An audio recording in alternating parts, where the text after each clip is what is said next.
Izgleda da ima još ljudi koji vjeruju da je Alija Izetbegović bio naivan i nesposoban za politiku te da je to osnovni razlog tragedije Bosne i Hercegovine.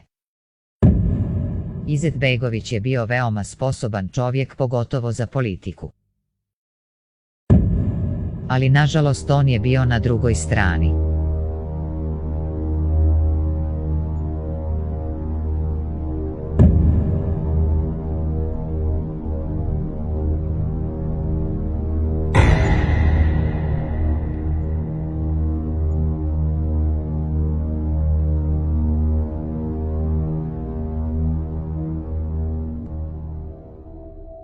Ubrzo poslije pogibije Džemala Bijedića moćni srpski lobby u Bosni i Hercegovini pokušao se obračunati sa Hamdijom Pozdercem. Sadašnji četnički vojvoda, a tadašnji profesor Fakulteta političkih nauka Univerziteta u Sarajevu, dr. Vojislav Šešelj je bio pokretač akcije rušenja crvenih muslimanskih nacionalista. Tako je Šešelj nazivao tadašnju Pozderčevu garnituru u BiH vlastima. Međutim, tada 1979. Hamdija Pozderac se uspio odbraniti, a Šešelj je morao napustiti Sarajevo. U proljeće 1983. uhićena je u Sarajevu takozvana grupa muslimanskih nacionalista. Suđenje je trajalo cijelo ljeto i kazne su bile drakonske.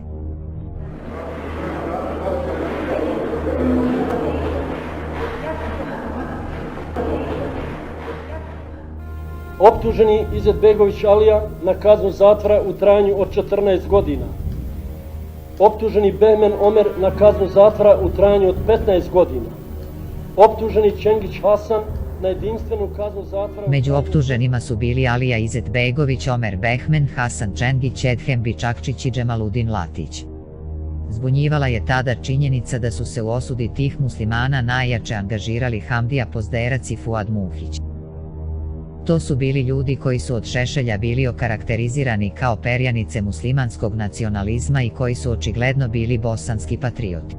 Oni koji su znali da je Hamdija Pozderac bosanski patriota protumačili su sarajevski proces kao njegovo uklanjanje političkih amatera koji bi mogli pokvariti proces osamostaljivanja Bosne i Hercegovine. Niko tada nije sumnjao da bi mogli postojati neki muslimani koji bi htjeli dijeliti Bosnu i Hercegovinu i da ih Pozderčeva vlast baš zato i sudi. Znalo se da je podjela Bosne i Hercegovine u srpskom interesu i niko nije ni pomislio da bi neki muslimani i to vjernici mogli toliko ići Srbima na ruku. Predsjednik vijeća morao bi da samo još jednom konstatujem da ovo nije bilo suđenje vjeri niti licima kao vjernicima, kako se pokušalo od strane odbrane još od početka postupka prikazati. Ovo društvo će se energično, u skladu sa pozitivnim propisima, beskompromisno boriti protiv svih nasrtaja i na bratstvo i jedinstvo i na sve ostale tekovine ovog društva. Niko tada nije obratio pažnju na činjenicu da je Islamska deklaracija Alije Izetbegovića izdata od beogradskog izdavača Srpska reč neskrivene četničke kuće i da je tada Šešelj organizirao peticije da se puste muslimanski intelektualci. Na Šešeljevu inicijativu je i veoma uticajna grupa lijevo orijentisanih evropskih filozofa iz takozvane Korčulanske škole stala u zaštitu islamskih intelektualaca. Tek kada je po povratku iz Ženeve u jesen 1993. kada je potpisao Tuđmanov i Miloševićev plan Unije 3 Bosne, Alija Izetbegović izjavio da će muslimani dobiti državu. Postalo je jasno i zašto je Pozderac sudio, a Šešelj podržavao Izetbegovića. Postalo je jasno da je Alija Izetbegović oduvijek želio i radio na podjeli Bosne i Hercegovine. Razbijanje Bosne i Hercegovine radi formiranje male muslimanske državice, tačnije rezervata, je u najboljem velikosrpskom interesu.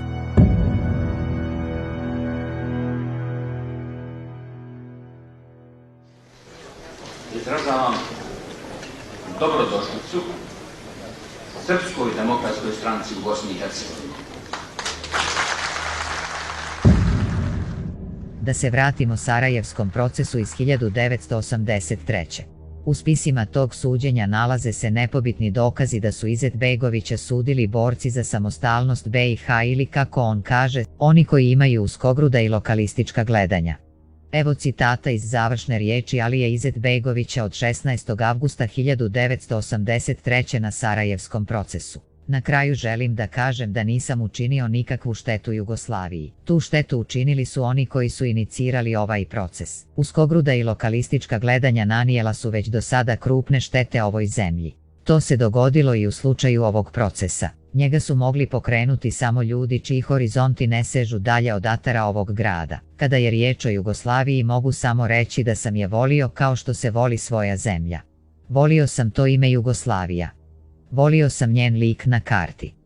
Ovakvih unitarističkih parola ne bi se postidio ni Slobodan Milošević.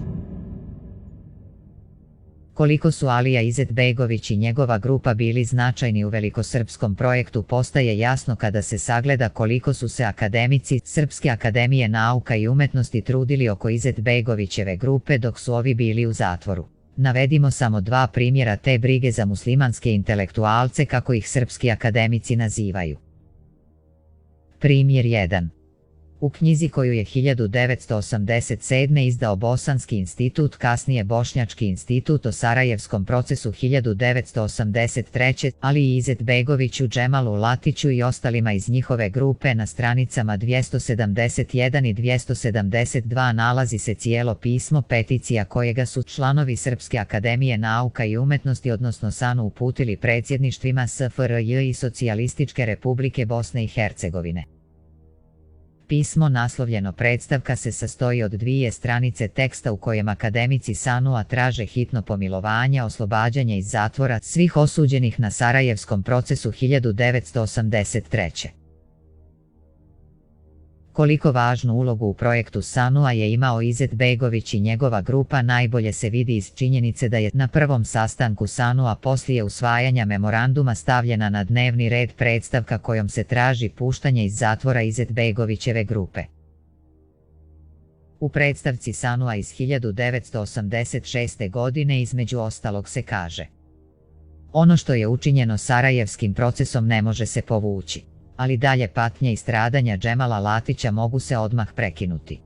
Predlažemo vam da aktom o pomilovanju odmah obustavite dalje izdržavanje kazne i pustite na slobodu Džemala Latića. Činjenice koje smo naveli da bismo ilustrovali sudbinu Džemala Latića bacaju neotklonjivu senku na čitav Sarajevski proces i dovode u najozbiljniju sumnju opravdanost i zakonitost kažnjavanja svih okrivljenih. Zato vam predlažemo da pomilujete sve osuđene u Sarajevu i tako omogućite puštanje na slobodu onih koji se još uvek nalaze na izdržavanju kazne zatvora. U Beogradu 6. juna 1986. godine. Odbor za obranu slobode misli i izražavanja. Akademik Matija Bečković, akademik profesor dr. Dimitrije Bogdanović, dr. Kosta Čavoski, Dobrica Ćosić, profesor dr. Andrija Gams, dr. Ivan Janković, profesor dr. Neca Jovanov, akademik profesor dr. Mihajlo Marković, akademik Dragoslav Mihajlović, Borislav Mihajlović Mihiz, akademik profesor dr. Nikola Milošević, Tanasije Mladenović, akademik dr. Gojko Nikoliš, akademik profesor dr. Predrag Palavestra, akademik Mića Popović, akademik profesor dr. Radovan Samardžić, akademik Mladen Srbinović, akademik profesor dr. Dragoslav Srejović, akademik profesor dr. Ljubomir Tadić. U ime odbora Ljubomir Tadić. Primjer 2. Sarajevska nedjeljna revija Ljiljan 18. maja 1998. intervjuiše generala Halida Čengića zvanog Hadžija tokom rata glavnog logističara armije Bosne i Hercegovine. Mada je taj sastanak Izetbegovićeve grupe sa akademicima SANU-a tabu tema danas, ipak smo zahvaljujući nepažnji Halida Čengića saznali da se dogodio i da se na njemu diskutovalo o podjeli Bosne 6 godina prije početka rata. Čengić na sljedeći način opisuje sastanak ostatka Izetbegovićeve grupe sa srpskim akademicima dok je Izetbegović još bio u zatvoru. Novinar Mustafa Borović: 2 godine poslije toga sreli ste se sa Dobricom Ćosićem i drugim akademicima SANU-a. Možete li nam to pobliže objasniti? Ko je sve bio sa vama u grupi? Čengić: U društvu smo bili ja, Mustafa Spahić, Džemaludin Latić, Lejla Akšamija, kćerka gospodina Izetbegovića i Azijada, supruga Ismeta Kasumagića. Akademik Ljuba Tadić nas je odveo u Beogradu u neki poznati restoran u šumi na Košutnjaku na ručak jer tamo služe janjetinu. Tamo smo ostali i razgovarali oko 3 sata. Kasnije smo shvatili da je to bila neka srpsko-muslimanska Jalta.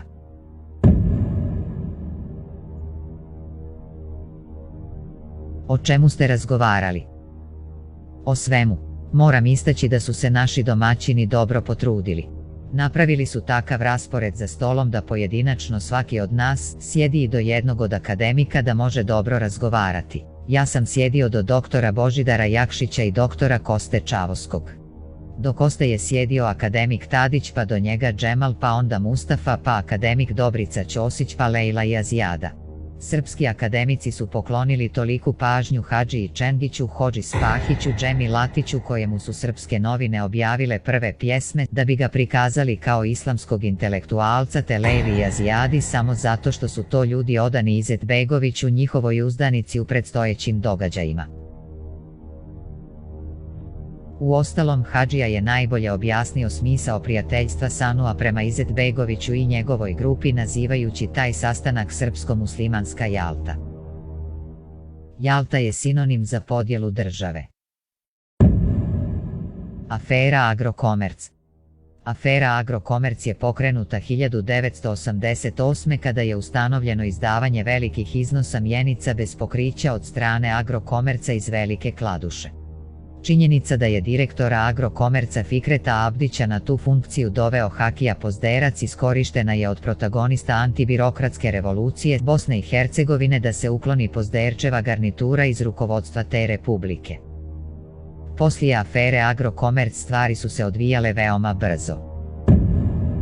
Glatko je pušten Alija Izetbegović 7 godina prije odsluženja svoje kazne. O tome je pričao Adil Zulfikarpašić, poznati bosanski intelektualac. 2 dana po Izetbegovićevom puštanju iz zatvora on se našao u Cirihu kod mene. Ja sam znao da su mu prilikom presude 1983. oduzeta i građanska prava i da se građanska prava ne mogu vratiti bez novoga procesa. Upitao sam Izetbegovića kako je mogao dobiti pasoš tako brzo dok mu još ni građanska prava nisu vraćena. On je samo odgovorio: eto, dali mi. Kada se znaju prilike u tadašnjoj BiH i kada se zna ko je i kome mogao tako izdati pasoš SFRJ, nameću se brojna pitanja. Ko je zaista bio Alija Izetbegović? Zašto bi veliko Srbi olakšavali Izetbegoviću stvaranje muslimanske stranke? Naše sumnje se pojačavaju kada se sjetimo Karadžićeve izjave pred izbore. Ako bude izabran Duraković, bit će rata, ako bude izabran Izetbegović, dogovorit ćemo se. Danas, poslije Izetbegovićevih potpisa na sve mirovne planove kojima se legalizuju četnička osvajanja po Bosni i Hercegovini, postaje jasno da je Karadžiću trebao Izetbegović upravo da bi mogao uspješnije ratovati, da bi imao nekoga u suprotnom taboru ko će mu svojim potpisima legalizovati opljačkano. Postaje jasna i predizborna hajka na Nijaza Durakovića iz partijskih organizacija Saveza komunista iz većinskih srpskih dijelova Bosanske krajine. Dakle, po svaku cijenu su se morali ukloniti iz vlasti Bošnjaci koji bi mogli parirati velikost Srbima, a dovesti Izetbegovića na čelo muslimana. Izetbegovićeva metodologija uništenja Republike Bosne i Hercegovine. Izdaja je veoma složena stvar, a projekat razbijanja BiH se zasniva na izdaji. Svaki izdajnik može nanijeti ogromnu štetu, a pogotovo ako je na čelu države. Postavlja se pitanje zašto u zaštiti BiH nije primijenjeno internacionalno pravo. Kako je došlo do toga da se ne primjenjuje internacionalni zakon nego da se o BiH pregovara sa agresorima? Kada su dvije strane u sporu, onda postoje 2 načina rješavanja toga spora: normativno i dogovorno. Na primjer, ako neko nekoga bez razloga udari, osoba ga može tužiti ili se s tom osobom vansudski nagoditi. Potpuno isti principi vrijede i u internacionalnom pravu. Kada je izvršena agresija na BiH, Savjet sigurnosti UN-a je počeo problem agresije na BiH rješavati normativno, to jest po internacionalnom zakonu. Rezolucijom 752 Srbija, Crna Gora i Jugoslovenska narodna armija su proglašeni agresorima. 15. aprila 1992. godine je američki predsjednik George Bush na osnovu te rezolucije dao četnicima ultimatum da se u roku od 15 dana povuku iz BiH. Tada Izetbegović hitno odlazi u Skopje na pregovore sa generalima JNA. Time je Izetbegović odustao od normativnog rješavanja krize u BiH i prešao na dogovorni način. Tada svijet, jer se prešlo na nagodbu, imenuje Ovena i Vensa kao medijatore, to jest posrednike u pregovorima između zaraćenih strana. Posrednici nisu sudije, oni ne donose odluke. Njihov zadatak je samo da prouče stavove obje strane i da namirišu gdje bi se pregovarači mogli naći, to jest pod kojim uslovima bi se mogli dogovoriti. Njegova uloga je u suštini ista kao uloga posrednika na primjeru prodaji nekretnine. Dakle, to što je Ovena kasnije i ostali posrednici davao nepovoljne prijedloge po BiH je samo zato što je vidio da će takvi prijedlozi biti potpisani od strane Izetbegovića. Inače, Izetbegoviću je objašnjeno šta je uloga posrednika, to jest da posrednik ne diktira nego samo traži formulu sa kojom bi se obje strane složile. U stvarnosti posrednik može prijetiti samo agresorskoj strani, jer ako ne uspiju pregovori dolazi do normativnog kažnjavanja agresora. To je i Kristofer jasno rekao, da se može prijetiti Srbima, a Bošnjacima ne može. Poznato je da su Izetbegoviću mnogi bosanski patrioti govorili da ne pregovara sa Karadžićem i Bobanom, ali je on govorio da mora pregovarati jer ćemo mi biti krivi ako ne pregovaramo. To je bila velika Izetbegovićeva podvala. Ne može žrtva postati krivac samo zato što neće da se nagodi, nego insistira na normativnom, to jest zakonitom rješenju spora. Dakle, posrednici u pregovorima nisu nikada ništa odlučivali, oni su samo predlagali, a jedini koji je donosio odluke bio je Izetbegović. On je svaki prijedlog podjele BiH potpisivao, mada druga strana nije, i tako se išlo sve dalje i dalje u korist razbijača BiH.